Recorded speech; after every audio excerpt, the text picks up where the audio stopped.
Whole sports all plays. Yeah. Whole sports all plays. Whole sports all plays. 365, we making up plays. We talking the game, get you to the days. We're high in the court, the dime in the lane. Variety topics, living the same. All presentation, sports information. Hitting the airways, taking the nation. All sport, all plays, they working your faces. Grace at the field, so tie the laces. Whole sports all plays.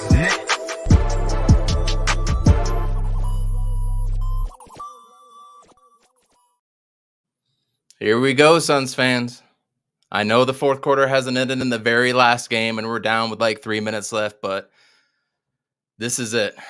This is what we have been talking about all season. This is what we as Suns fans have wanted to prove all season. Are we a fraudulent team? Are we the best team?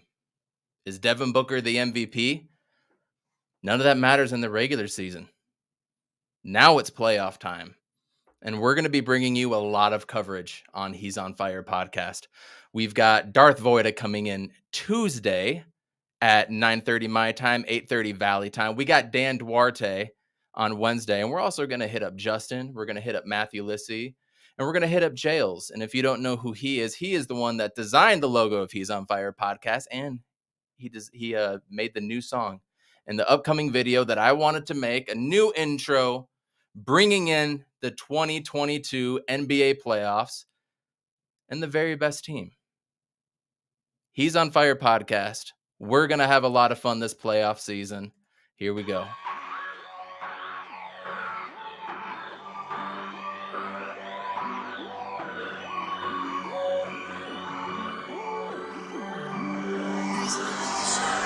None of them can hang, running with the gang. No need to explain. I pull up then it's they cannot contain me moving through the lane. Every little setback, I step back and then it's none of them can hang, running with the gang. No need to explain. I pull up and it's they cannot contain me moving through the lane. Every little setback, I step back and then it's I gave them nuggets and knowledge. They tried to put nicks in my armor, but I've been mellow since college. Made this Vixen a mama, and I'm still blazing trails out here amidst all the drama. I am pumped. I am ready to go. I don't care who we face, and I have told y'all that over and over again. I don't care.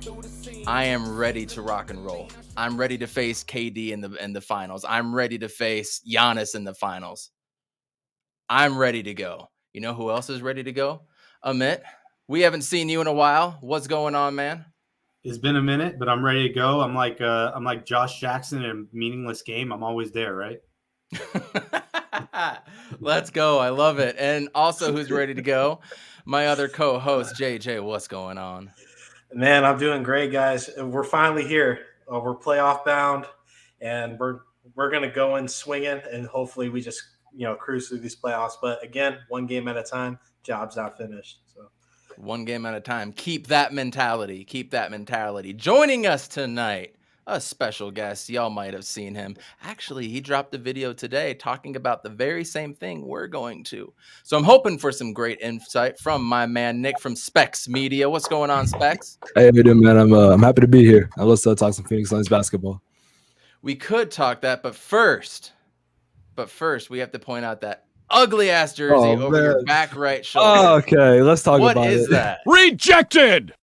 It is a Des Bryant Dallas Cowboys jersey. Des Bryant is my wife's favorite player of all time on the Cowboys, so I'll give you all a little bit of slack there. But also joining us from the one and only ASAP Sports Network, Chris Robinson, the number one Chris Paul supporter that you will ever meet.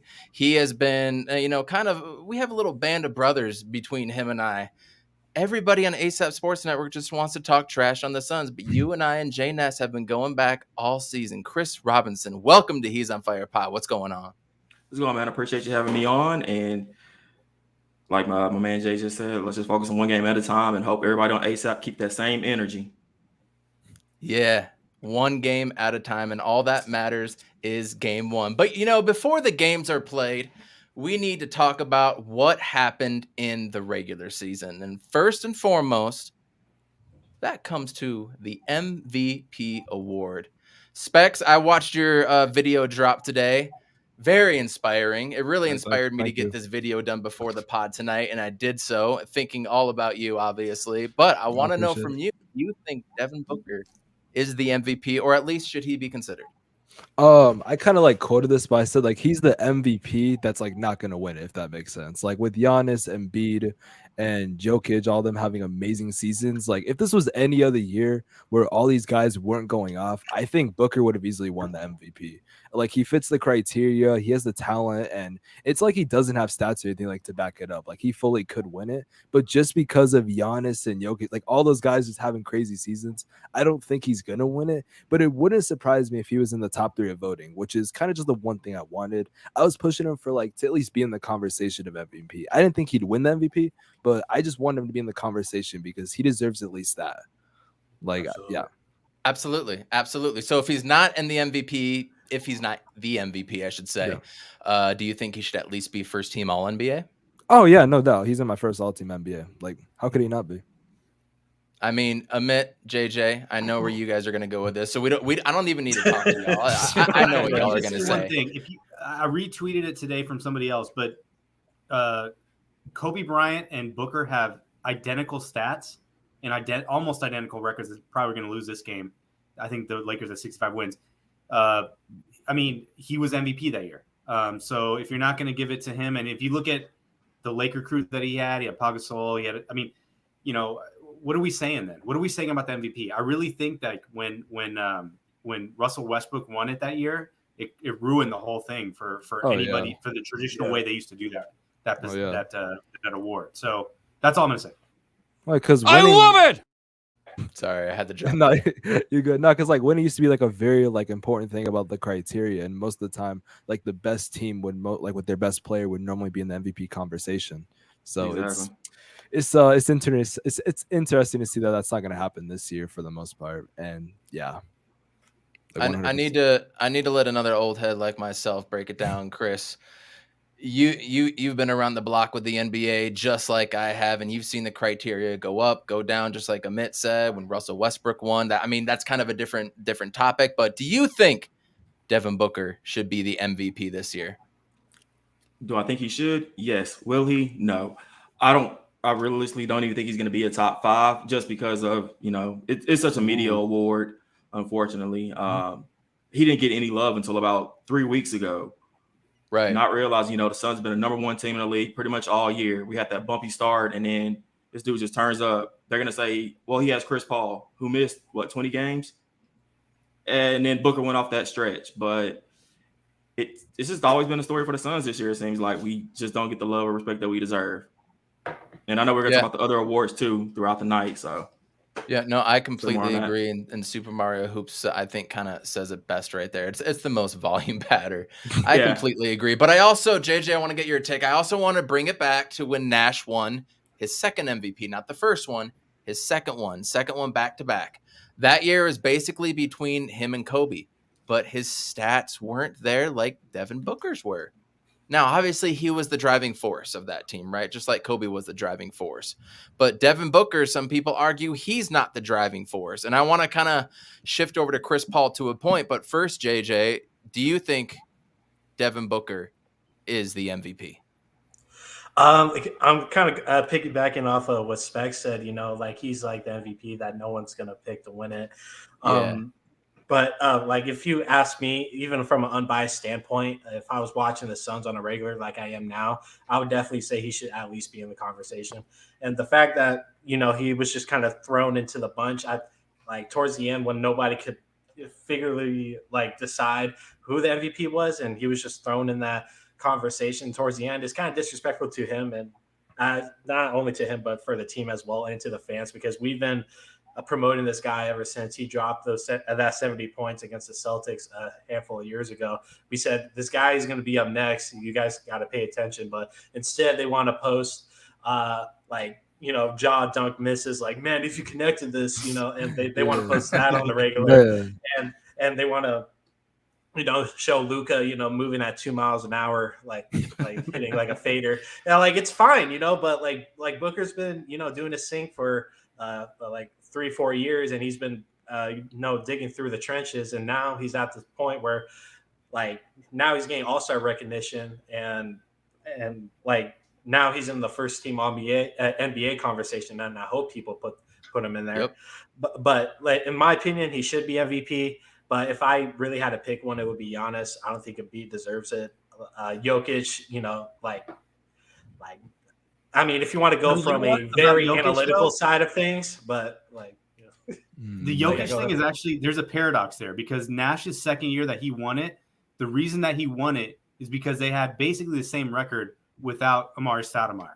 So the only thing you could say here is that, okay, you take away Jamal Murray and Michael Porter, now it's Jokic's, MVP. I mean, and that's a tough conversation to have, because at the end of the day, the 6th seed does matter. Like, you are a 6th seed in the West. Like, that has 100%. To matter for something. It does matter. We haven't seen a triple-double season since Russell Westbrook did it. In like 30 years or 25 years between spans of a triple-double season, averaging it. Like, that's a special season. I kind of get that. But at the same time, it's like, are you voting for the most valuable player of the league or the most valuable player to their team? Yeah. Yes.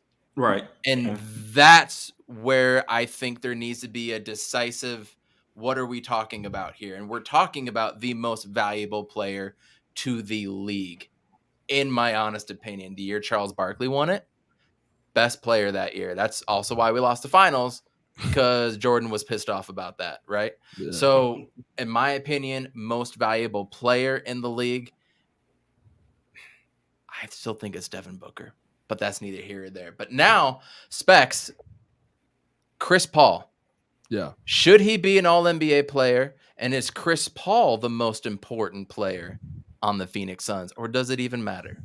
I think, first of all, like the second question you said about, is Chris Paul the most important player on the Phoenix Suns?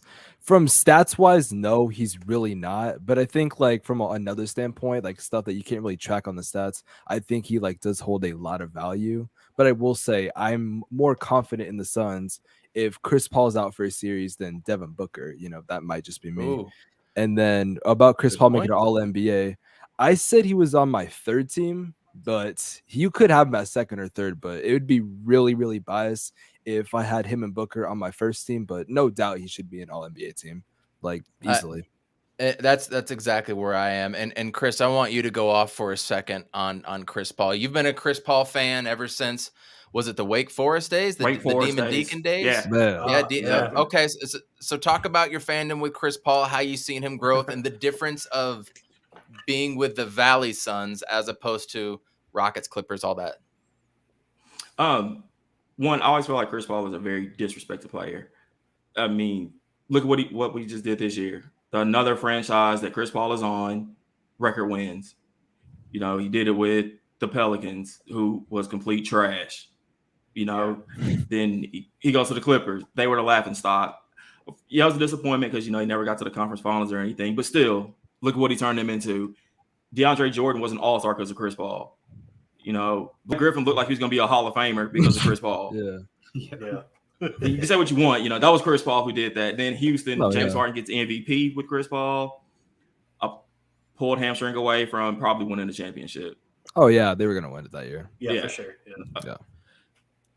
Another franchise record. This year he does it. And honestly, I think last year, just because of what you could see his contribution, like Spex just said, Chris Paul is a person who, stat-wise, is never going to have like the pretty stat line or anything. He's not going to be, an MVP candidate because of that reason alone. But if you just eye test what this man is doing on the court, he's making everybody better. He makes Devin Booker's job a hell of a lot easier. I mean, before you skip to the Suns, he had a nice little stop in OKC, a team which wasn't even supposed to make the playoffs. No, they're supposed to be a lottery team. Yeah. I don't know how they. I mean, obviously, I don't know how they made Chris Paul, but wow. 5? Yeah. 5. Yeah, they were 5 seed in OKC, and then they were like a bad Lou Dort pass away from eliminating the Rockets that series. Yep. Yeah, it was Game 7. It came to like the last 2 minutes at. It was Lou Dort threw a bad inbound pass, and that's what cost him that series. And I mean, it's just crazy. Rookie. He was a rookie on there, but keep going on the Suns this year with Chris Paul. I mean, just look what he did with the Suns, in general. Like last year, I mean, I think we forget, he had that wrist injury in the finals. that played a big role in it too. So with this year, yes, he should definitely be an All-NBA team. You could go second or third. Once again, thinking like the media does, he'll probably get third, which it's not disappointing if he does. I mean, you know, All-NBA, any All-NBA team is good. I mean, yeah. Your third best point guard in the league. He missed 20 games. To miss 20 games and still get the assist title, by the way. That was my Congratulations next point. to Chris Paul, by the way. Yeah. And also Devin Booker, most points per game in his career was this year, and best 3-point percentage, literally by like 0.0005% is what our friend David Nash said. So, and he was like the most efficient person this year too. He was efficient. He was, and least amount of turnovers and least amount of fouls as well. That means something. That's efficiency. So, Amit, Chris Paul, third team NBA, second team NBA. Is he the most important player on the Suns? I think at this point, as we move into the playoffs and we get into clutch time, he is the most important player for the Suns, because it's not just what Booker does, but he sets the table for everybody else, and he plays with the second unit. And when we stagger the minutes, it's going to make a big difference for what JaVale McGee does, what Cam Johnson does, like all these other guys, Shamet. So, yes, he is the most important player because he's heating up.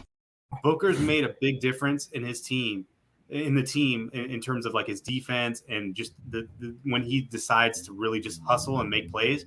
But it really comes down to just like guiding the offense, and that's what Chris Paul does. Now, it's funny because I always had this bias against Chris Paul before he joined the Suns because he was in that same era where they were calling him the point guard. And I'm like, dude, the point guard's Steve Nash, bro. Like, come on. Right. And that's a biased opinion.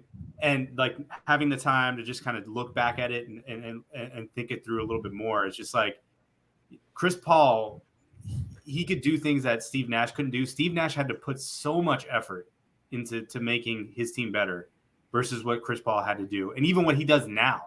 Right, like he doesn't have to put the effort in. Like you just see him.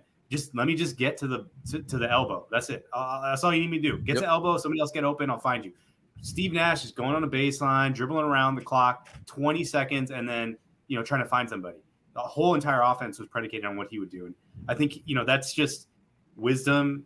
Maybe obviously better coaching for sure, and having better depth and just better talent around him. But Chris Paul, I think in my eyes, there's just so many guards out there that I want to put him on the third team.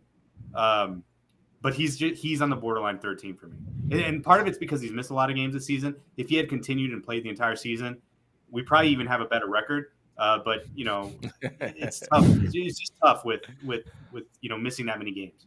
And that has to impact Ja too, because Ja missed a lot of games and his team won when his team was out. So he's floating on there. He's on the third team, floating between second and third. What's funny is that Ja's probably going to make first All NBA, right? Oh yeah. So his time being out don't matter. Well, Luka might. Yeah, I think Luka's going to be Luka and two guards, two forwards, and a center, right? No, have you not seen what they're trying to do? Oh yeah, you can go three forwards. I think, right? They did change. Yeah, you can do 3 forwards because most people are having Embiid and Jokic both on first team, which is trash. That's gonna ruin. Like when we look. I just think you should have the 5 best players. I don't know if you should rank them as teams anymore. That's so hard. I think you should just go 5 best players, in my personal opinion. Just put the best 5 out there and call it a day. Well, it goes both ways though, because if I think they should call them front court and back court, because if you're saying like a forward, then like Tatum and Jaylen Brown, like those guys can now be considered guards, right? Where they're really forwards. Yeah. It goes both ways. So like I just think you gotta say a perimeter player or That's a good point. Yeah. Or down low. No, I completely agree with that. So now real quick, I want to get to Monte. I want to get to Mikhail. These two I feel like should be unanimous, and it's no question. No question, Mikhail Bridges is the defensive player of the year. I don't know how many players he put in jail, or Alcatraz, or whatever you want to call it, He played every single game. He guards the best player. He didn't miss any time. Every other play that you're talking about has missed time. I'm sorry, Marcus Smart. You cannot guard a lot of these bigger players that Mikhail guards. I appreciate what you do, and I can't wait for you to be on the Suns in the next 2 to 3 years, Marcus Smart. But Mikhail Bridges is the defensive player of the year for the simple fact that that dude can guard the point guard, and he can go down low and guard somebody big if he needs to, mostly on switches, which they try to do a lot. And in the pick and roll, you don't want to mess with Mikhail Bridges because he does the right read every single time, and he doesn't miss it. Monty Williams should have been coach of the year last year. We proved that this year with how poor the Knicks were and Tom Thibodeau was. Everybody knew Tom Thibodeau was decent, but year 2, he's going to be trash. Go figure. What more does Monty Williams have to do? 64 wins. Our record is going to be 64-18.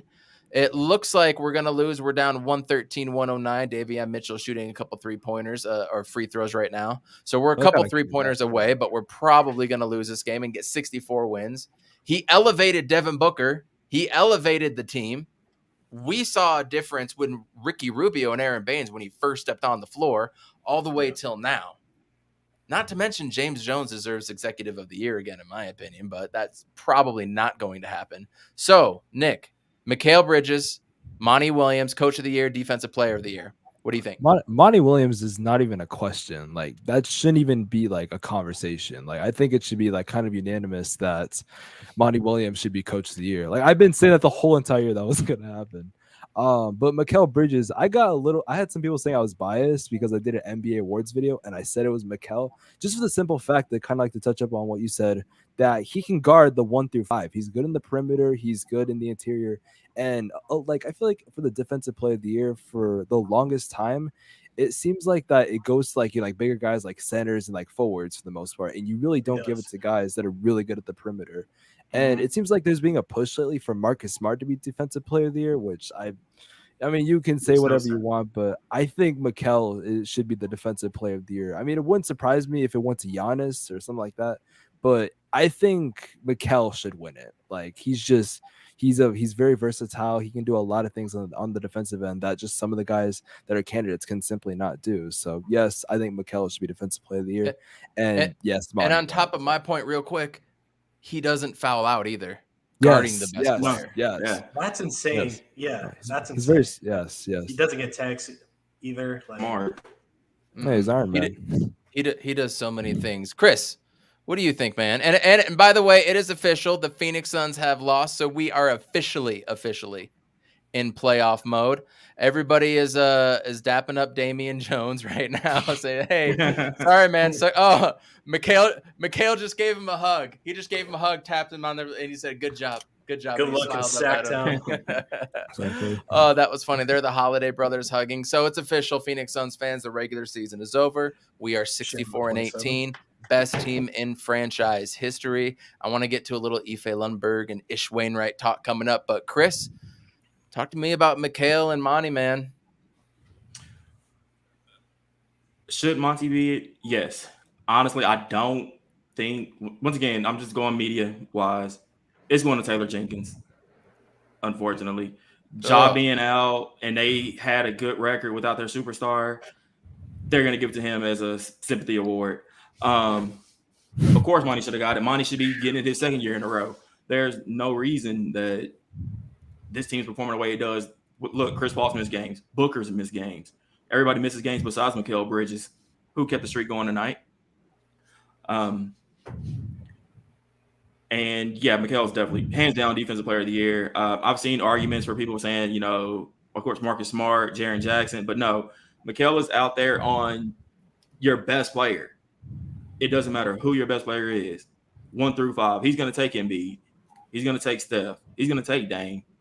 You know, it doesn't matter. He's locking them up too. I mean, like you said, he plays smart. He's not getting fouled. He doesn't have a bad attitude or anything. He's just a great guy. Mikhail's defensive player of the year. I want Monty as coach, but it's going to Taylor Jenkins. Ooh. Man. Amit, you kind of alluded to that even a few podcasts ago. Taylor Jenkins is going to get that. Do you agree with that? Yeah, I mean, look, like I really think that Taylor Jenkins has done an amazing job. Like, I really do. And if this was a 2-year award, then yes, it definitely 100% is Monty. It really tells you the bias in the media, because the Knicks were what 4 seed, So they had home court, lost in the first round of playoffs. That's what it took to get Thibodeau Nice coach trick. of the year. Nice Right? trick. I mean, what the heck? And then, yeah. So I mean, look, I think Monte could be coach of the year every year, right? Like you should have been. You definitely coach of. Did he win coach of the bubble, or did they do an award for that? I mean, I don't think so. Like not officially. Unofficially, right? So, but Ayton doesn't get suspended for 25 games. We make the playoffs. He has a strong case, right? Right. Yeah. Probably, but there's no other coaches out there. I mean, I know Spoelstra. All of a sudden, his name has jumped up, and because they've I'm not had a trying lot to of cut you off, but was it Dame who got bubble MVP? There's no way. Wasn't it TJ Warren? I feel like it was Dame, and it should have been Booker. Dame sounds very familiar. I really think it was Dame who got bubble MVP. We get no love anytime. Yeah. Even though Booker averaged averaged 34 points a game in the bubble, but yeah. And hit like it was Dame. It was Dame. Yeah, that's crazy. Yeah. Yeah. So I guess for coach of the year, I'd love Monte to win it officially. Obviously, the coaches association gave it to him. He should get it again. I don't know. That award is just weird.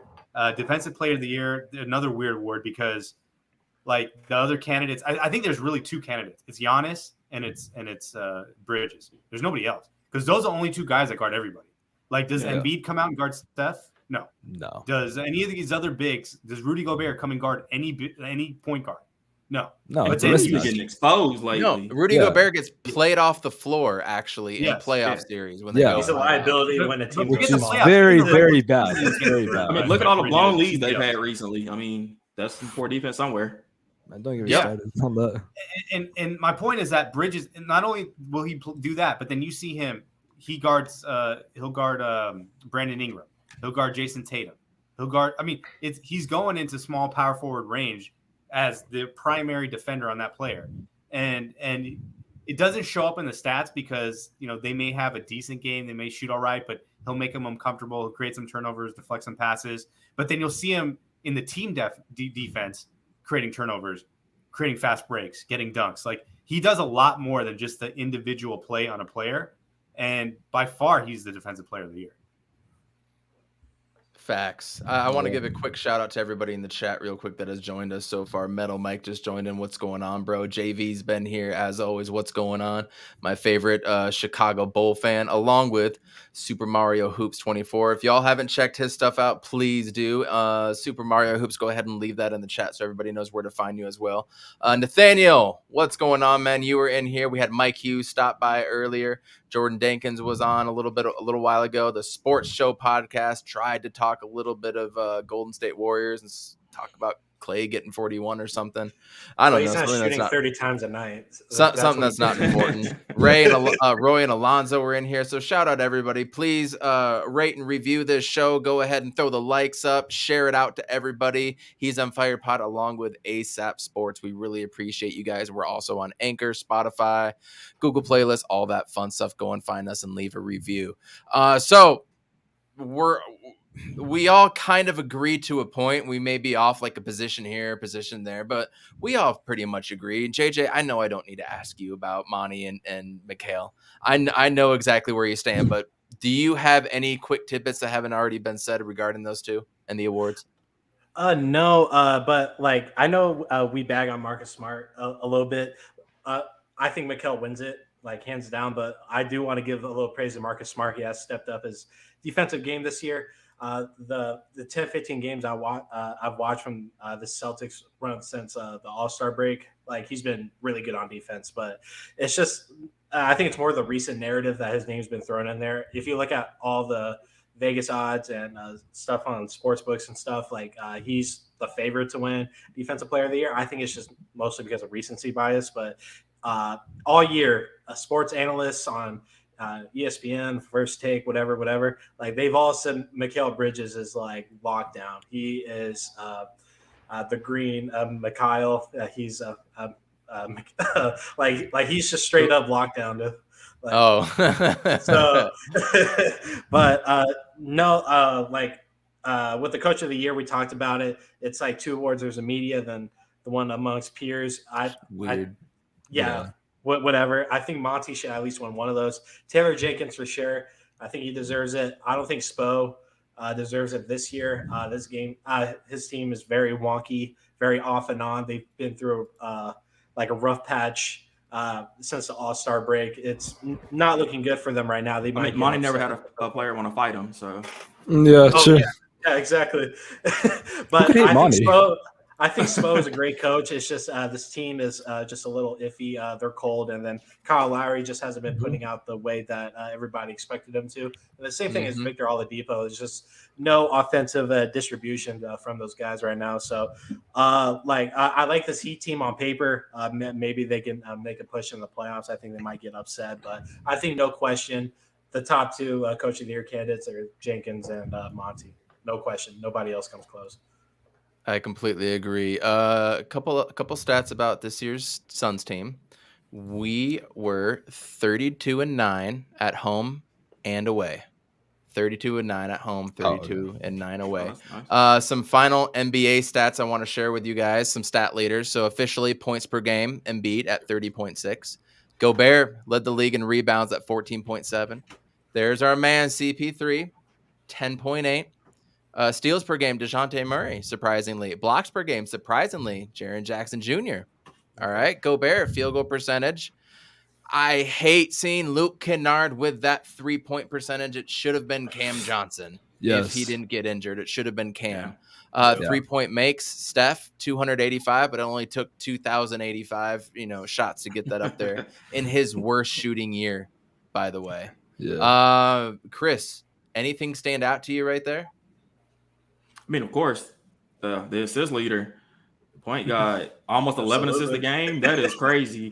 At how old again? How old is he? Like 50. Pretty close to 50. No, he's like 37. Don't start with me. That's like 37, I want to say. 36, one of those. He's about to be 36. I'm 34. So he's about to be 37. Yeah, something like that. He'll be 37 next month. Yeah. I think his birthday's the 6th. 36. 36, May 6th. His birthday's the 6th. Chris knows. Don't doubt Chris when it comes to Chris knows Chris. All right. Exactly. Fair enough. And then I think the one thing on like Chris Paul's assist is it's not like how it was when he was on the Clippers. It's not just Lob City right now. He's passing it to Cam, to Book for shots. I mean, it's not just lobs. So this just shows the shooting depth of the team. I mean, he's making the right passes, but everybody else has to hit their shots too. That shows just how great this team is. Nick, what stands out to you on this? Just all the stats in general. Yeah, out of the stats right here. Obviously, I think that Chris Paul, having almost 11 assists per game is something that's definitely not getting talked about a lot. I think Luke Kennard, also him having nearly 45% from three, that's crazy. I definitely do agree that it should have been Cam Johnson. And it was like right there. But other than that, no, I mean, I kind of expected a lot of these, except maybe Embiid. You could maybe switch with LeBron or something. But other than that, I mean, yeah, a lot of these stats definitely do make a lot of sense to me. Amit, JJ, you guys want to chime in with anything else there? The funniest thing to me is that Embiid won that award because I never would have thought he would have played enough games to qualify for that. So that's pretty amazing to me. For me, Gobert having like 71% from the field, and it kind of like I know it's all the shots are like at the rim or alleys, but it's still kind of crazy. That's really efficient. But Donovan, Donovan Mitchell averages 2 passes to Gobert a game. 2.3. 2.3. Oh, yeah, sorry. Yeah, come on. Hey, come on. No, but that's just insane, dude. Like, I don't think Donovan's going to be on Utah next year. Nope.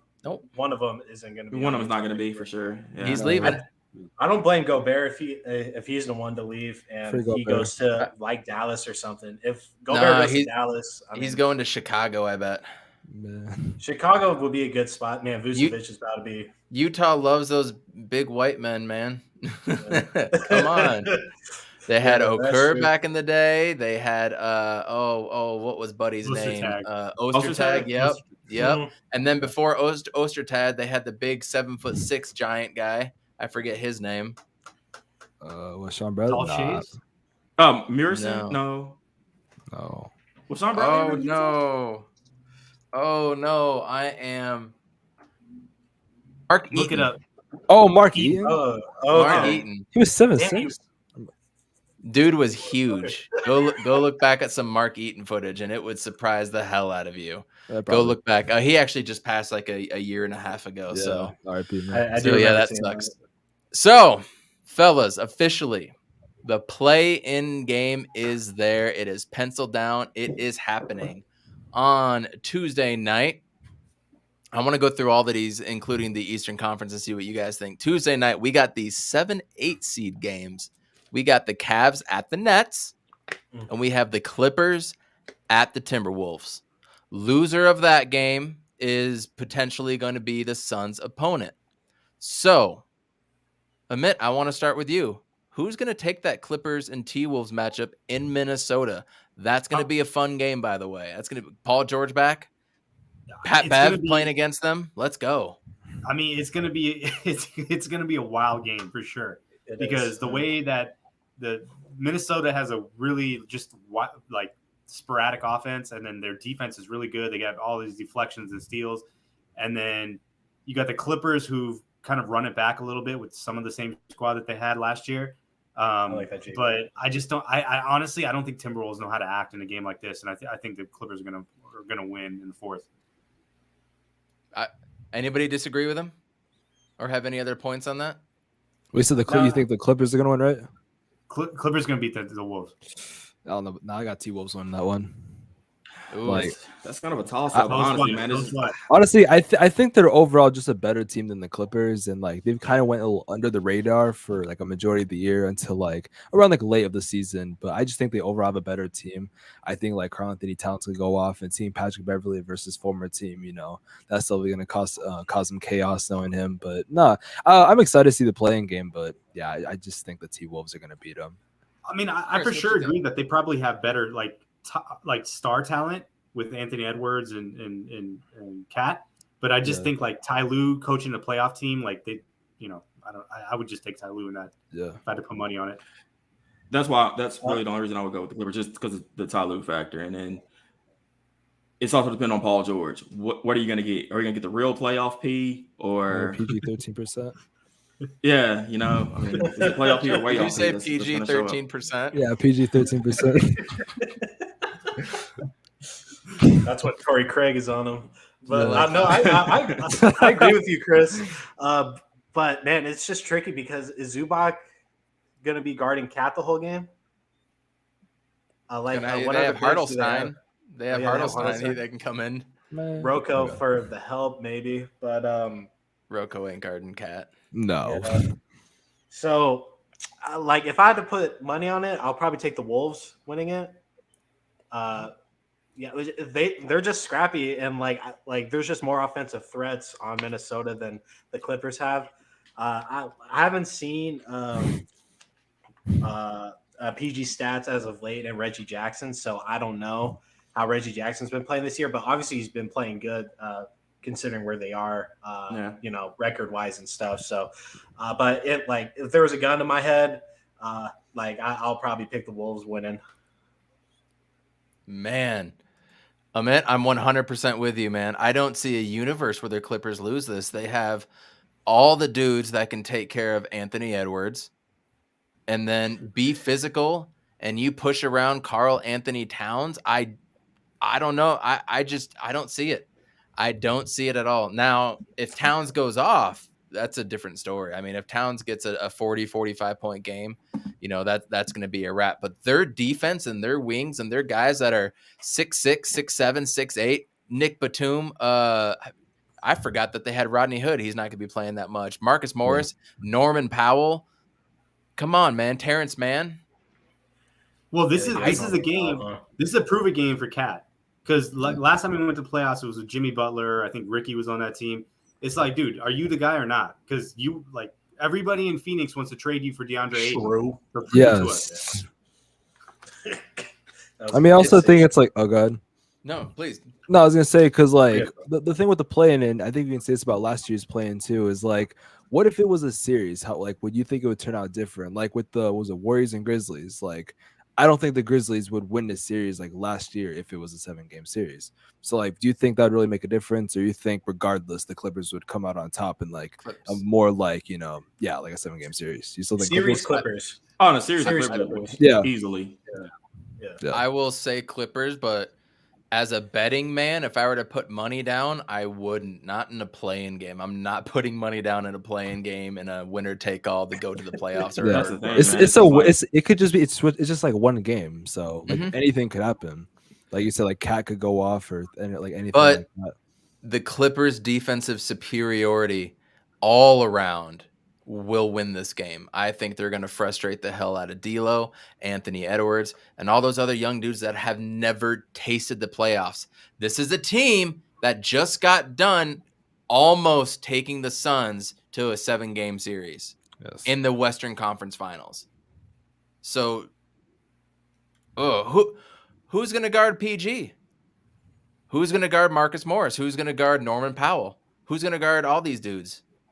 I don't know if they have the firepower on the defensive end to be able to stop him, quite frankly. But again, I can see a world where Cat goes off for 40, 45 points and Anthony Edwards finishes off and ends with 24 or something like that. I can 100% see that, but I'm going to put my money on the Clippers. The other game of the night in the Eastern Conference, Cavs at Nets. Does anybody here think the Cavaliers have a chance? Wait, raise your hand. So No, if not the Nets Cowboys jersey lose- behind you. No. No, actually, So if the Nets lose, they Yeah. go against the Bucks, right? Or is it the other way? Let around? me. No, the Nets no, beat the Celtics. The Nets look at the Celtics. Yep, correct. Yeah. No. Yes, I'm sorry. Yeah, it'd be 2-7. The 2 seed. Yeah. The 2 seed. Yep. Okay. Nets and Celtics. yeah. Oh, Teams I really with want no the Bucks big to get men.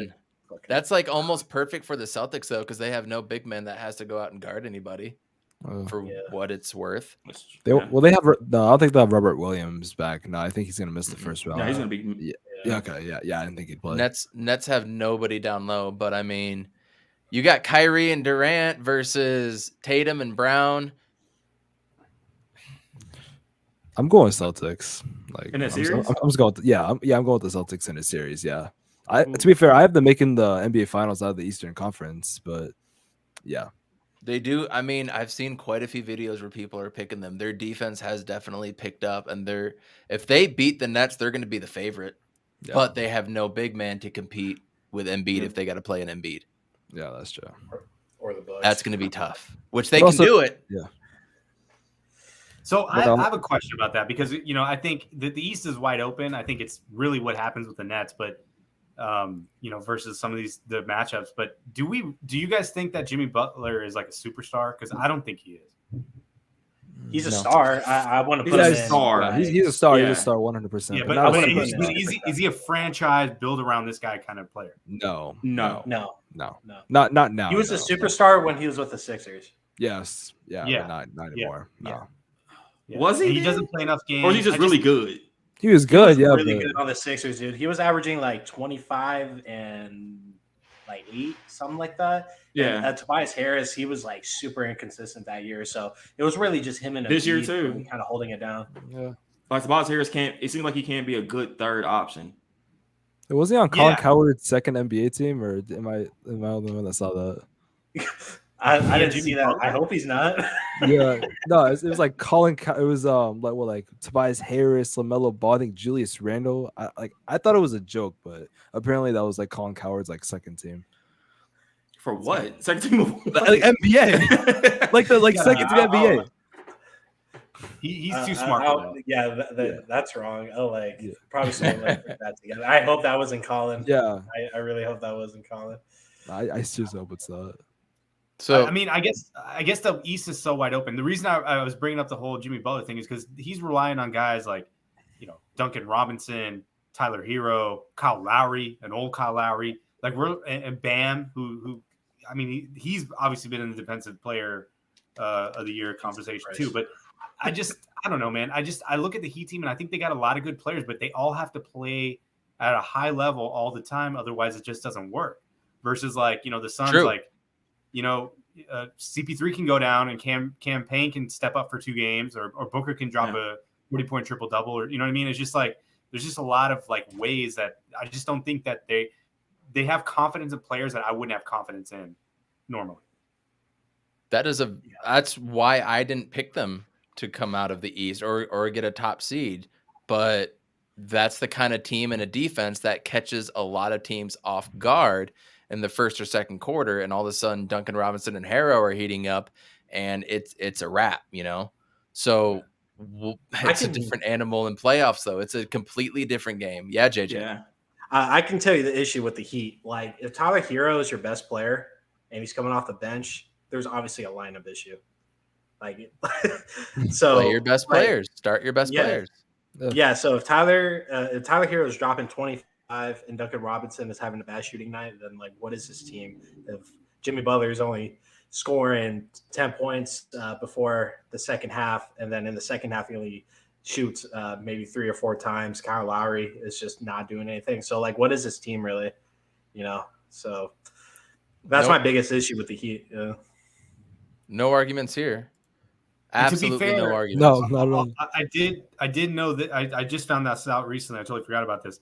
Jimmy Butler did have a 40-point triple-double in the finals when he was missing 2 starters on his team, right?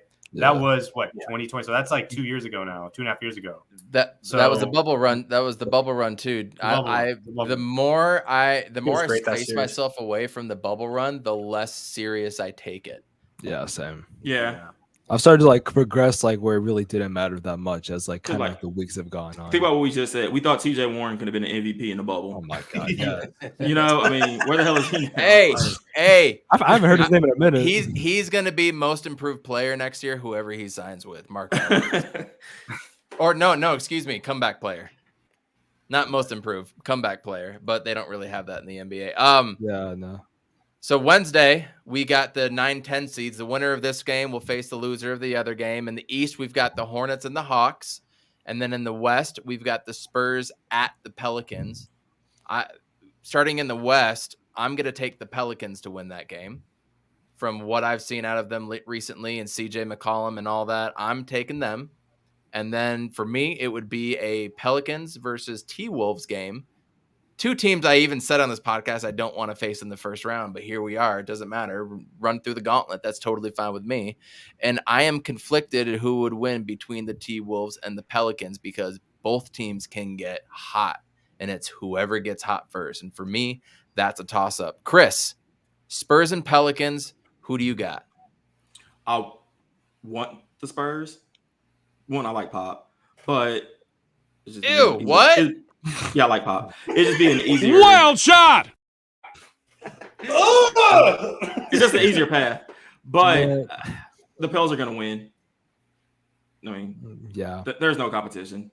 So you have the Timberwolves beating the Clippers in the 7-8 game officially going on record.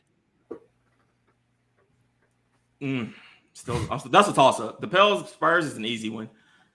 Yeah.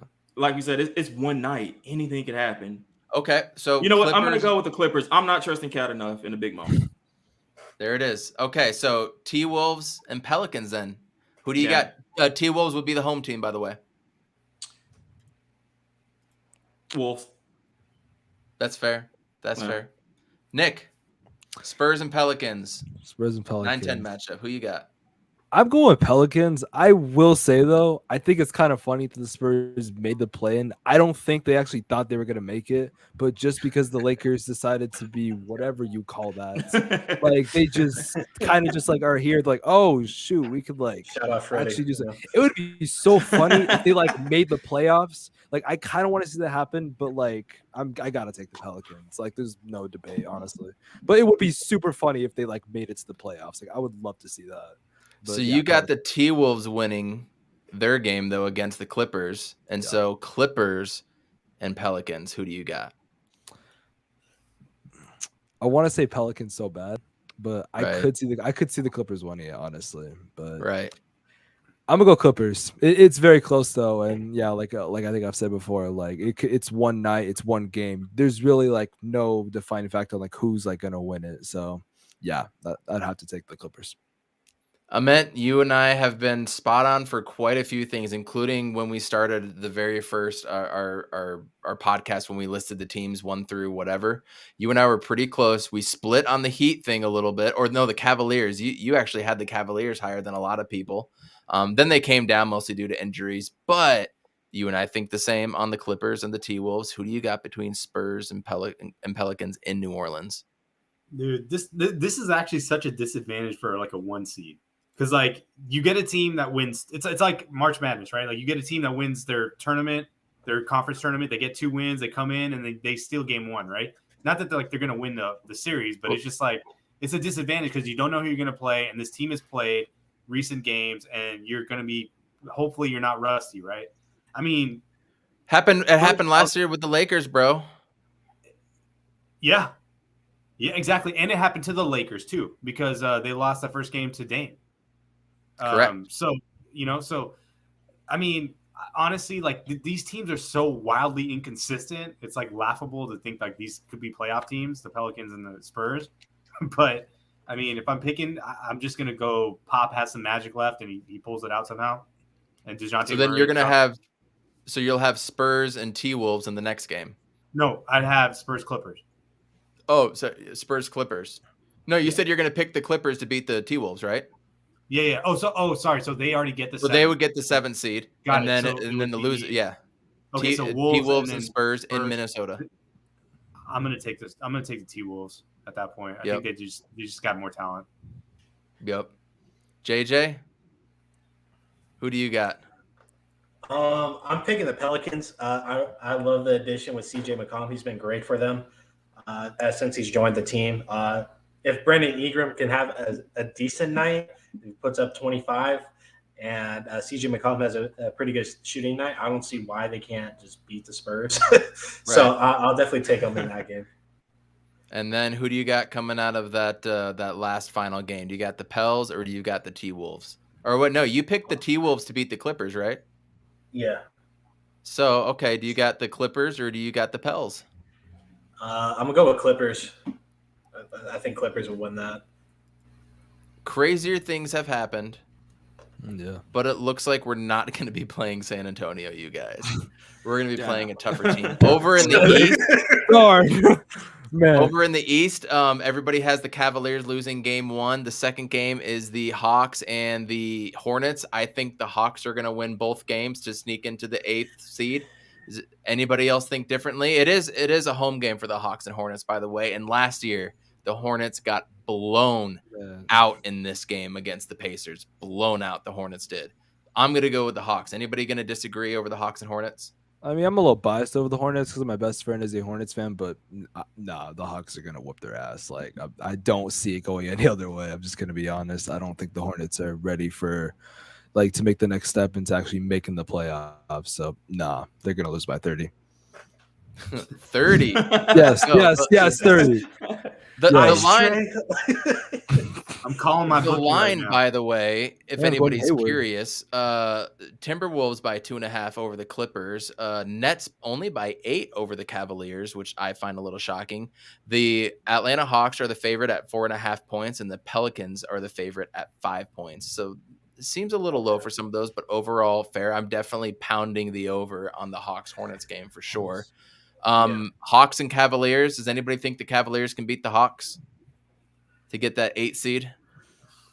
Nah. No, Nope. I think the Hawks are going to win that. No. Yeah. So this is basically what it's going to look like then. If you look all the way down, if you kind of stick to this seeding, the top one is the 1 o'clock, 3:36, 8:30. We're probably going to be the very last game on Sunday, which we were going to be a Sunday team because we got the play-in guys, so they play Friday. We're probably going to be the very last game. I don't know what tip time would be. I would imagine it would be 8:30 or 7:30 Eastern time. So we're going to have to wait, which is totally fine. Unfortunately, I'm going to be out of town, you guys, and I'd love to do a Twitter space after the game, but we don't know what the Wi-Fi is going to be like out there. So look at all the other games, though. Utah, Dallas, the home team. I'm taking Dallas. Memphis versus, in my opinion, the Clippers. That would be a hell of a matchup. I would pick the Clippers in 6, by the way. Toronto and Philadelphia. Interesting storyline with Matisse Thybulle not being able to play in Canada. What does that mean against Toronto? And Toronto is the best rebounding team in the league, by the way. They damn near killed the Suns 2 games in a row with offensive rebounds alone. They're a sneaky good team. I'm looking forward to that matchup. I would probably pick Philly just because of the James Harden Embiid thing, blah, blah, blah. Golden State and Denver. I might pick Denver, believe it or not. I might pick them, and it depends on Steph Curry. We can get into that. It's looking like Miami, by our estimations, would play the Hawks. I'll take Miami. Boston against the Nets. I'm not going to bet against KD quite yet. And then we would play, a lot of us think the Clippers. Some of us think the T-Wolves. I think the T-Wolves, possibly the Pelicans. And we're going to find out in the coming days. So these are our playoff matchups as of right now. Spex, I want to start with you. Yeah. Talk to me about a series other than the Phoenix series that really jumps out at you right now. I will say, I think was it Utah and Dallas? Yeah, I think that's a very interesting series. I feel like a lot of people are going with Dallas right now because they've been a very good team. But I'm gonna be honest, I think Dallas is really, really overrated. I gotta cut you off real quick. Breaking news: Frank Vogel officially fired. Officially. Oh, wow. Breaking news: expected to be released on Monday, but Woj just tweeted it. So turn on your Woj notifications, everybody. Sorry to cut you off, Specs, but breaking news. No, you're good. No, that just made they my won. day. What? They won tonight. He's still in fire. When the Lakers win, America wins. Yeah. That just made my day. Okay. But no, Dallas is a very overrated team. I don't think they're because I've had people try to convince me that like Dallas and Phoenix are gonna meet in either the second round, I think, with the way the seeding is. Please be Utah so I can go to a playoff game. Please. Like I have people tell me that like Dallas is gonna beat the Suns. Like, no, like absolutely not. This team is shout out Nick Wright, dumbest take. Yeah, that's what it was. Don't even get me started on Nick Wright. Like, but yeah, as bad as Utah is, I still have them taking this series, even though Utah is a joke of a organization. I'll put it that way. But yeah, I got Dallas win that one. Chris, I know you got to hop off pretty quickly here. We really appreciate you coming on, dude. It's been a lot of fun. But before you go, we need to hear from you. Let me get it back up because I was trying to transition to something else. What playoff matchup other than the Suns really jumps out at you? And that can include the teams that you're picking at the 8-9 matchup as well, or 7-8 matchup, whatever. Shout out to Nate in the comments because I'm going Denver Golden State as the most interesting matchup. I think even a Steph, a healthy Steph, that's a 7-game series with Denver actually getting an upset over Golden State. It's just something about Golden State this year, that inconsistency, man. They're just not there this year. They're consistently inconsistent. Yeah. Yes. Very good point. Yeah. Right. And Jokic just seems like he's just on a mission this year, man. It's not going to result in anything good, but I'm admit that is a little scary for Suns fans, to be honest with you. I mean, I just don't like bad karma our way, and we've got a lot of bad karma there. So, we got a lot of bad karma with Jazz fans right now too. So I don't know if that necessarily matters. Do you think it matters at all, Chris? No, I think we got our our stuff out the way in the regular season, so I think we should be able to fair enough. cruise through the playoffs. Fair enough. Chris, thank you so much for coming on. Do you have any last words that you want to say for Suns fans, Chris Paul fans, anything like that before you hop off? Man, I think like the quote of the night is one game at a time. Let's not get ahead of ourselves. No Suns and 4 guy, none of that stuff, man. Let's just focus on no money guy. No, God, I hate that. Oh guy. my God, no! Someone find him. Someone find him. He's not. Man, like somebody on Twitter 2 days ago just said Raz Joss. If anybody follows him in the Phoenix area, he's also a Raiders fan. He said, "I swear to God, I just saw him," and there was like a whole thread going on thinking that this was the guy. So that. Neither here or there. He thinks it was him, but couldn't confirm. But go on, Chris. Sorry. Yeah. That's it, man. Like, let's just be humble, be happy. We had a great regular season. Let's just transition into the playoffs and baby, to the finals. Yeah, baby. Hopefully, we all get together in Phoenix for a parade. Yes, he's on fire. I'm gonna hit you with that one, Chris. Thank you so much for coming on. Please tell everybody where they can find you and your work on the ASAP Network. Oh, man, I'm on the ASAP Network. The best show to check me out on is Friday nights on the NBA Fast Break Talk. We do a lot of Phoenix Suns topics because I'm a topic creator. So, of course, we're gonna discuss that. Gentlemen, thank you for having me on. It's been a pleasure. I will definitely be back, especially during the playoffs. I know we're talking about doing a lot this week. I'm going to try to jump in as much as I can. The time zone thing kind of hurts a little bit, but we're going to make it work. We'll make it happen. Thank you so much, brother, for coming on. We'll see you soon and go Suns, right? Always. Thank you, Chris. Attaboy. That was awesome. I loved having him on. Again, my partner in crime against all these ASAP fools that think they know something about the Phoenix Suns, and we had to drop some knowledge. Y'all should have heard Freddie Henderson. Oh, Lord. Man went off. But I want to bring this back up. Amit, I want to throw it to you. Since you and I both think the Clippers are going to get the 7th seed, is that the first one that sticks out to you? Is the Clippers Memphis, or is there something else that jumps out? I mean, I just look at it and I go, it's going to be really funny when the Clippers beat Memphis, when they were talking about this was the team that the Suns are, that's the Suns killers. Coach of the year is going to lose in the first round again, right? Exactly. And, the thing about Memphis is they actually, I got to give them props because they're kind of in that Suns mold, right? Like where they've built a culture, they built a young team. But the difference is that the Suns are a little bit further along because Booker had to play so many years and he's already on his second contract. They haven't paid anybody yet. They're paying their biggest contract right now is Steven Adams. So they're going to have to pay guys and it's going to make a difference. And that team is going to change. It's not going to be what we see right now. There's going to be a lot of movement with players and draft picks and whatnot. Right. They did it really smartly because they did moves where they got Iguodala, just to get some picks. They did moves to get Jay, to buy him out and do some things where they were able to accumulate a bunch of assets. But at some point, you got to turn those assets into something. To me, it sounds like those assets are going to be like Bradley Beal or something like that to make it, just to make everything work because you can't pay everybody. But I really like that Memphis Clippers first round. The Golden State Nuggets one is going to be fun too because we're going to see those are all the haters right there. Right, like we're gonna see all the Suns haters, right, playing each other. So it's gonna be really funny. JJ, go off on a second. I got a new image I want to pull up, but talk to me about some of the playoffs that are going to be starting and some of the matchups as well, please. Man, I'm just in general just an NBA fan. I'm very excited to watch all these games and series because these are just. It's just going to be a bloodbath this year in the playoffs. But the one I was sort of eyeballing is the Toronto-Philly one. I think Toronto might upset the Sixers. Toronto's a very scrappy team. They can be very streaky. Gary Trent, I trust Gary Trent a lot more than I do Tobias Harris. Wow, yeah, good point. Yeah, and with Siakam too, his turnaround is like, what is he shooting at, like a 99 percentile? It his spin move in the paint. Toronto might upset.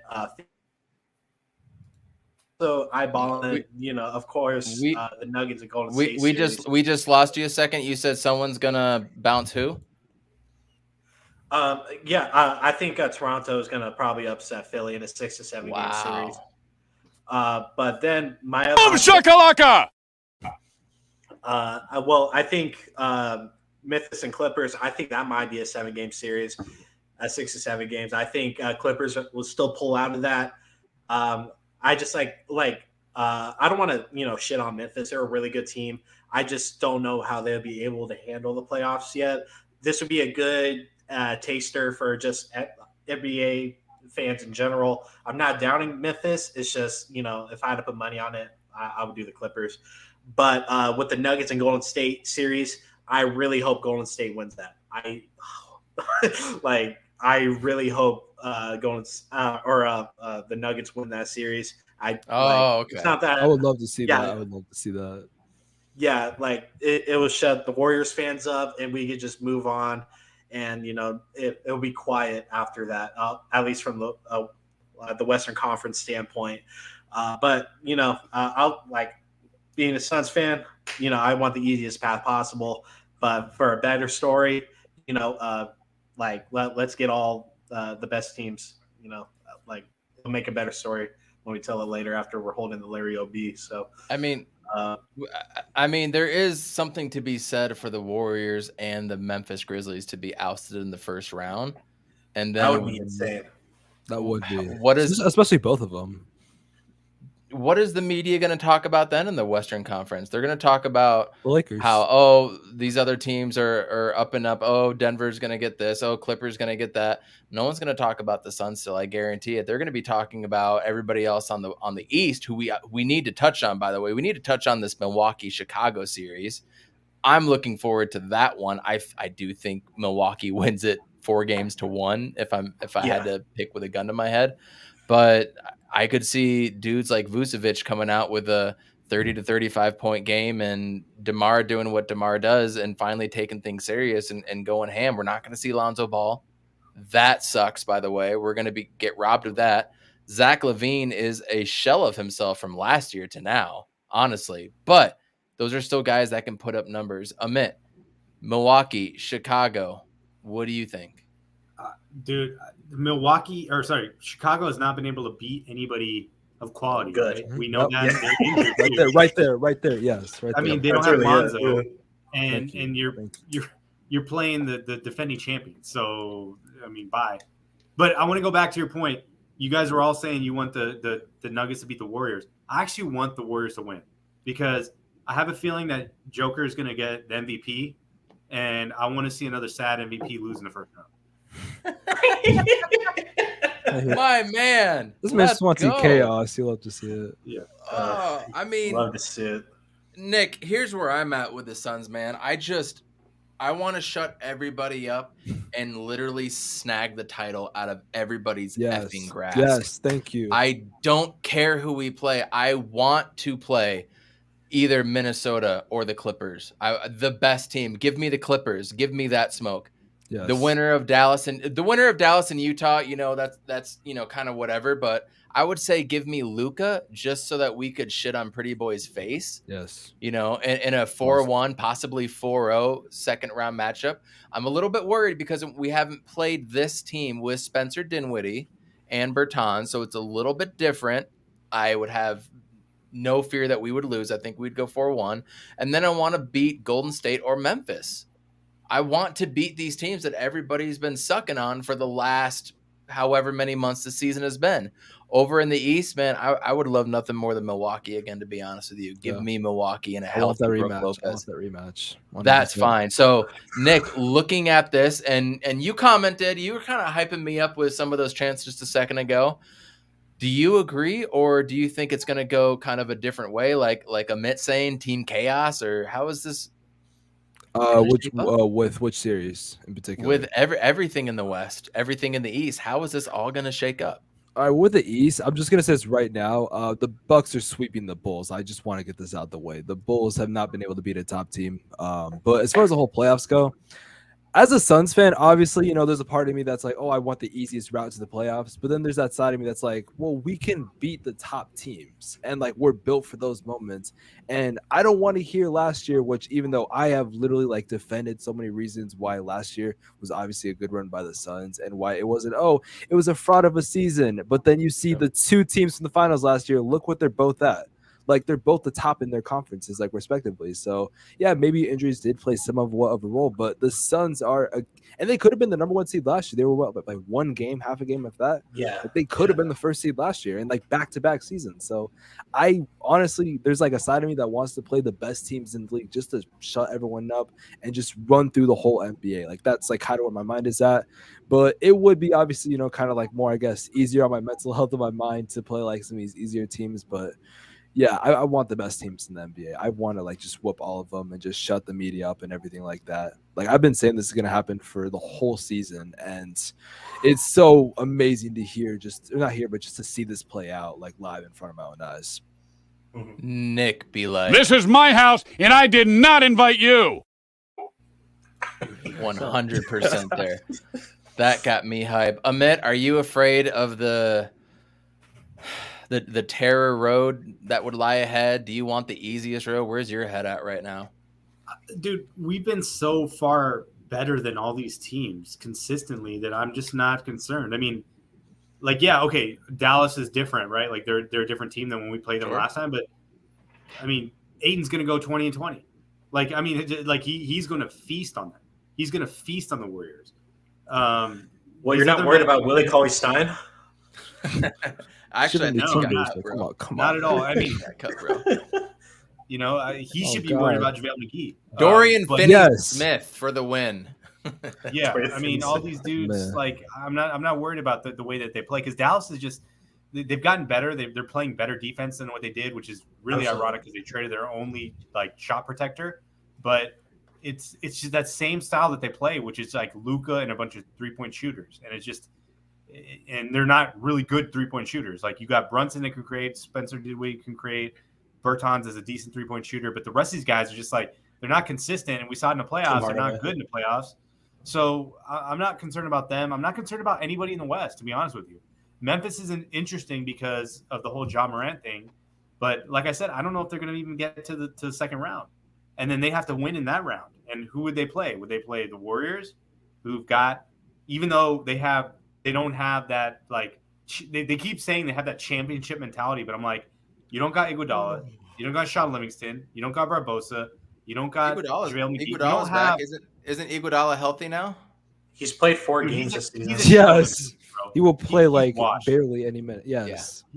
Yeah. And plus, Golden State was asked for 2 years, and now they're good. They're good this year. They're the 3rd seed, but this isn't the 2017-2018 Warriors. Yeah, and guys like Jonathan Kuminga and Gary Payton II, Jordan Poole, all those guys, they don't know what it's like to play in the playoffs. Andrew Wiggins, for that matter, too. Oh my God, they don't know what it's like to play in the playoffs. I don't want to talk about Andrew Wiggins. Oh my God, all-star starter, Andrew Wiggins. Ooh. Kind of to build off earlier this year, missed 3 to 4 weeks. Why did Jason Kidd play him, dude? Why would you do that? Because they were trying to get the seed or something like that, or get the higher seed, or I don't know. There was a reason. Yeah, their home court advantage for the Jazz. But we've said all this, and JJ, I left you last for a reason. We've said all this, and this is going to be my mentality as well too. JJ and Chris are 100% spot on. Like, it does come down to one game at a time. We're not going to play until next Sunday. We've got 6 days off. Everybody but Dario is healthy. I'm a little worried about Campaign missing the last 2 days, to be honest with you. I'm not 100% sure what's going on there. I would be worried. I hope so. Yeah. He has had some injury things creep up that all of a sudden he's out 8, 9, 10 games. So I hope Campaign is okay. I wanted him to get a little bit more of a run coming back. I'm afraid Monte might put in Elfrid Payton over Aaron Holiday, though Aaron Holiday got the start today. I feel better about that. I think it's obvious Aaron Holiday is the better player, but all that matters is game 1. I wasn't even going to bring this up until Ahmet said this in his intro. We'll talk about playoff lineups, but I want to start with JJ. So Ahmet, wrap your head around that for a second. JJ. Playoff lineups. Monte goes 8 or 9 guys deep. Mm-hmm. Do you think we're going to go a full 10 deep? Are we going to go Campaign, Shamet, Cam Johnson, Torrey Craig, JaVale McGee, a full 10 deep in the playoffs? Is that our backup rotation, bro?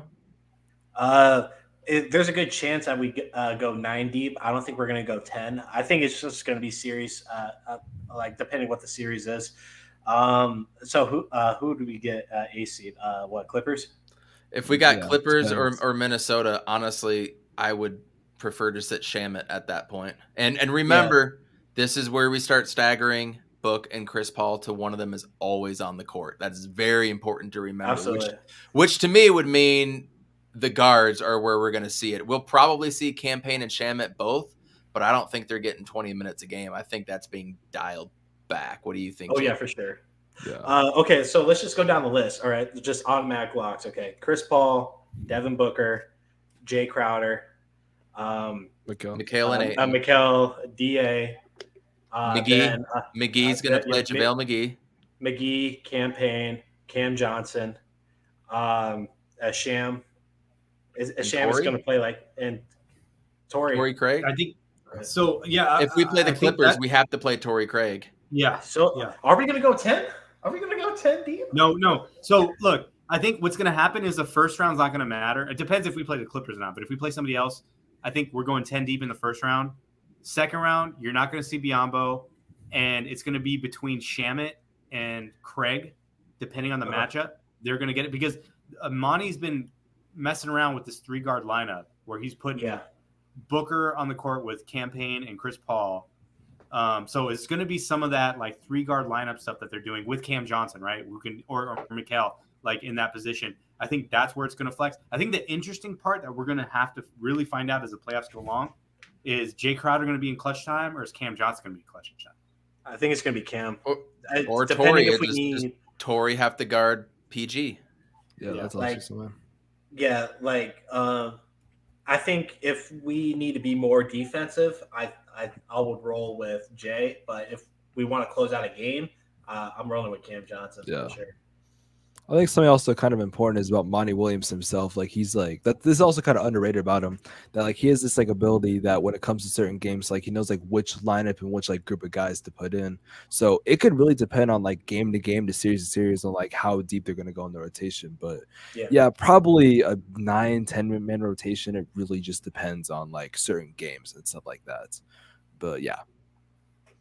So next thing that automatically pops into my mind before we get out of here in just a couple more minutes, I wonder if Deandre Ayton is going to play more of an attack role instead of being so.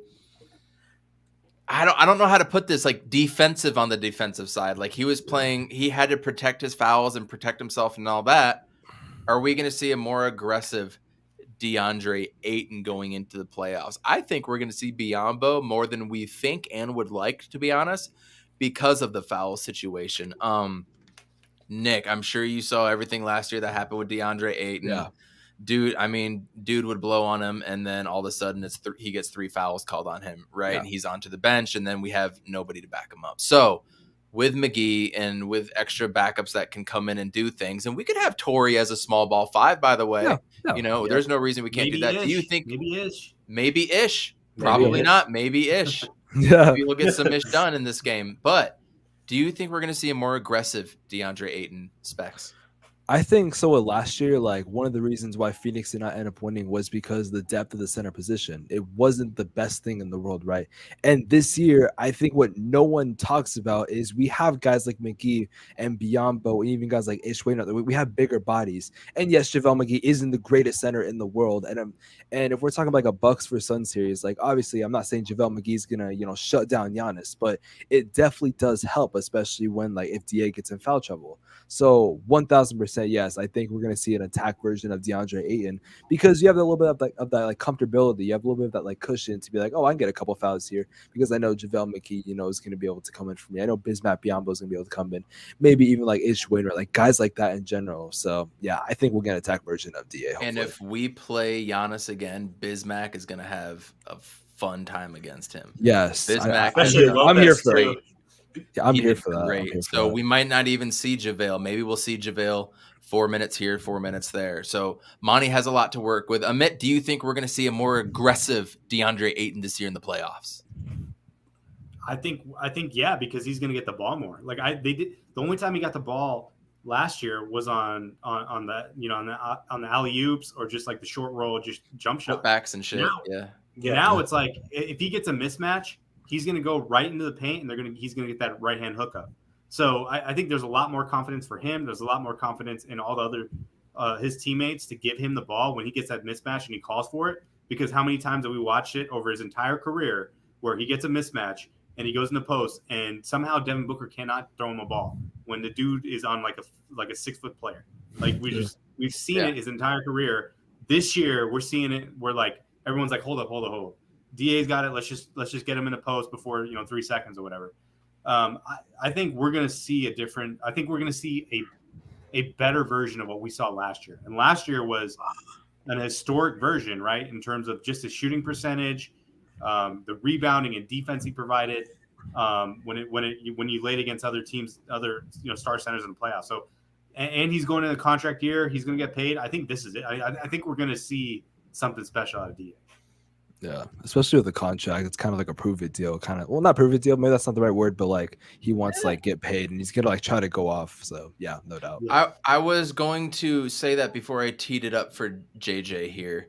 Going into the contract year for DA. It's like the put up or shut up time. Everybody knows I have not been the biggest DA supporter because of, that team right here. And taking money, yada, yada, yada. Yeah. But what have I always said about DA? When we have needed him, he's shown up time and time and time again, from the bubble runs to playoffs to big games. The dude has shown up, and I've backed him for that 100%. Does DA do it again? And JJ, I'm going to spit you in a different question than the other guys had. Can DA bring it up even another level from where he's at, from what we've seen this regular season? I think no question. Our expectations is literally that 82% that he was shooting in the playoffs last year. Yeah, like you said, he's shown up against Jokic. He showed up against Zubac. He did pretty good against Giannis, but the ticky tack fouls. We don't need to get into it. But he showed up every time. He's very consistent, and I don't know if you guys have noticed, but Booker's been kind of dishing DA the rock a little bit in the post the last 2-3 weeks. So that might have been like a sneak peek to what's to come. But I think DA is going to be a menace, and it's sort of like a prove it deal. This month and a half, 2 month, little playoff run. For him to acquire that max. He's had a better regular season than he did last year. Thank God, but he's played a lot more crucial games, crucial minutes, and he hasn't been a liability regardless of where you look at. Now he can be a lot more aggressive and not worry about if he gets in foul trouble that we're just going to be being fed to the Sharks in a sense, and that's exactly what happened in that Milwaukee series. So DA, he can be a lot more aggressive now. He can be a lot more aggressive around the rim. And he can definitely just box people out of the paint. He can box two dudes out of the paint.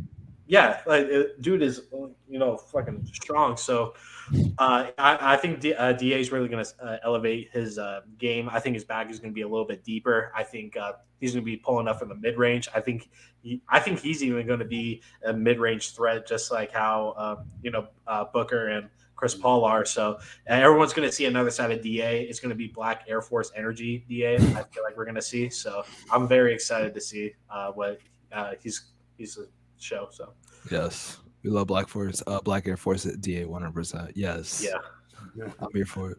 Playoff time is abound. Before we get out of here, Amit and JJ, you guys have any parting words for us before we come back on consecutive days coming up? Yeah, I mean, look, dude. There's a 3.5 minute stretch in that Utah game where Mikhail Bridges absolutely dominated the game, in a way that was defensive, offensive. Okay, I'm gonna shut down Donovan Mitchell, then I'm gonna go here and dunk left-handed.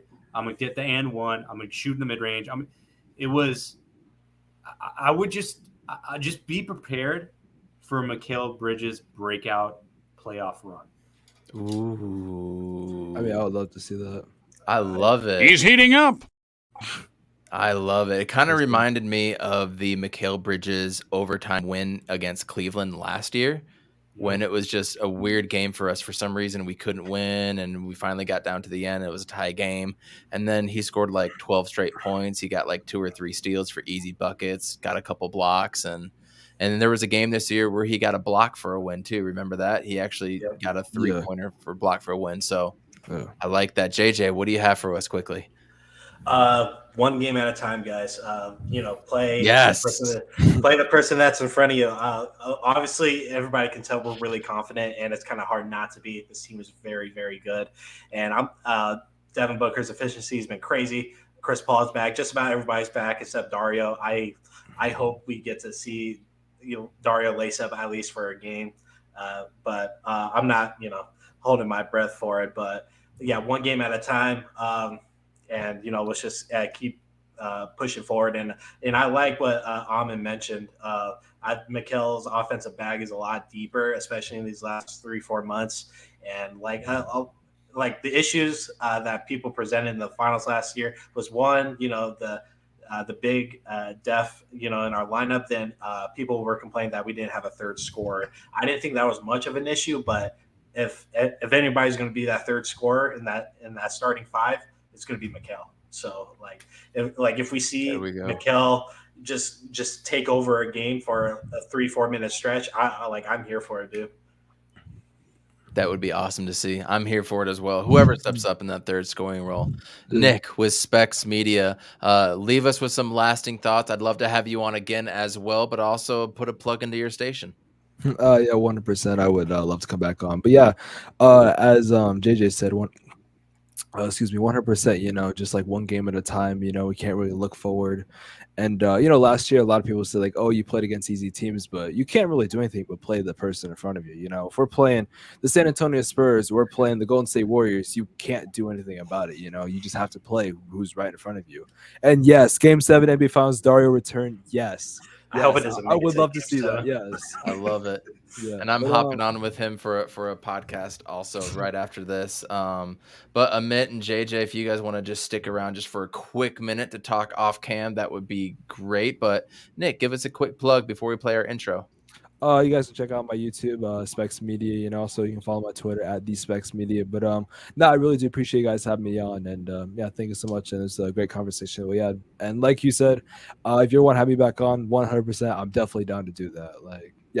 Let's do it. We're gonna be pushing out as much content as we all possibly can, especially with all kids at home and everything. But we're going to take it out, everybody. Please like and subscribe, hit the thumbs up, share this podcast out, especially this one.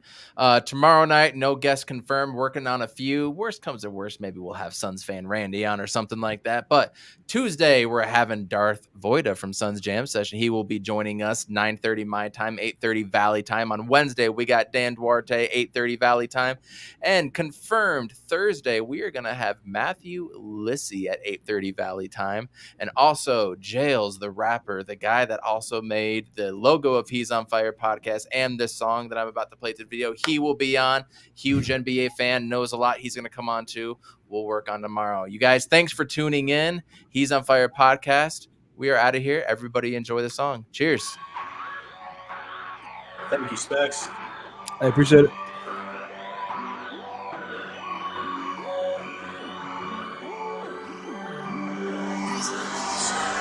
None of them can hang, running with the gang, no need to explain. I pull up then it's they cannot contain me moving through the lane. Every little setback, I step back and then it's none of them can hang, running with the gang, no need to explain. I pull up and it's they cannot contain me moving through the lane. Every little setback, I step back and then it's I gave them nuggets and knowledge. They tried to put nicks in my armor, but I've been mellow since college. Made this vixen a mama, and I'm still blazing trails out here amidst all the drama. I keep going out of love, not conditions or commas. Plus the hooks are fly, new Kareem, smooth as dreams, the new Hakeem. Moving screen, I'm through the seam. Who the scene, the Luke, the lean, I shoot.